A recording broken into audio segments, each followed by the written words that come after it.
Hi, I'm Marlin Laidlaw, and I'm a measurer here in Wisconsin, and I am looking at the Johnny King buck, which was taken back in 2006, down in Grant County, Wisconsin, by Johnny King.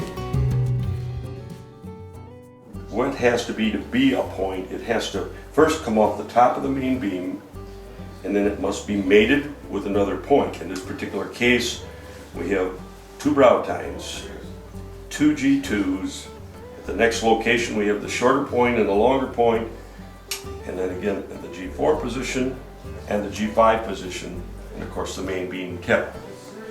If you look at both of them, and you look at the top, both of these points come off the top of the main beam. You can see real easily when you look down that there's beam material on both sides. But being such a small diameter point, it gives the optical illusion that it didn't fill on the outside and probably didn't fill as well on the inside. That would be impossible to be on the top center of a beam and be out to the outside when your diameter is just about half of what the beam diameter is. The instructions in the Boone and Crockett scoring manual, it said points can be shorter or longer, and their spacings can be uneven, but they still can be called normal points or typical points. In this particular case, they're really close center to center. I think there's less than 3/16 of an inch from these two lines on either side, representing their distance apart. And of course, this one is shorter than this one, but still appears to be in a typical location when you see it going down right dead center into the top of the rack. Only its small diameter is creating a problem for it to fill to the outside or the inside.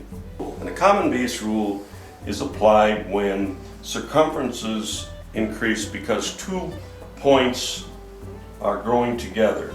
And those points, and you can see in this case, there definitely is a larger circumference at that point in this configuration. A common base point is shown in figure 4.1, where if you have it on both sides, you would have to draw a line across the top at the valley and measure there to give point length credit. The circumference would take care of the distance from the valley down to the bottom, and you would get your credit there. If you have a configuration like 4F here that shows there's a valley inside and out, that would be at the main beam level, that would be a common base point. If it is in this shape, an oval, then one of these points would be considered abnormal and the other one would be the typical point. Cannot be considered common base points. We need to prove that there's a valley between them. It is critical to locate the baseline for this area very accurately. And how I did this was I took a dimension at this point, top to bottom, right where the smallest area is. I recorded that, and then I went to the next smallest area and I did the same thing again, top to bottom. I needed to determine the amount of difference from this point to this point, and in addition to that, I also needed to determine halfway between where would the point be on this rack that I would put that baseline. So I did a layout of this in the flat where I could determine what the halfway point would be and half of the distance between these two dimensions would be. When you place your caliper down at the bottom of the rack, and you automatically compensate for the curvature that is naturally in the turn that's happening here at that point. But once I did that, it was easy then to go from the valley here to the high point here and follow the line perfectly. Then I placed, along that line, I placed black tape because of the contrast, so you can see where it exactly is. Now, obviously, if I take a straight edge and I put it right on there, and if you come up the top and look, you can see the black tape sticking through quite dramatically at that point. And I've covered the tape right at the edge, and it easily shows you the valley that's in that area. If you go to the other side, I did the same thing.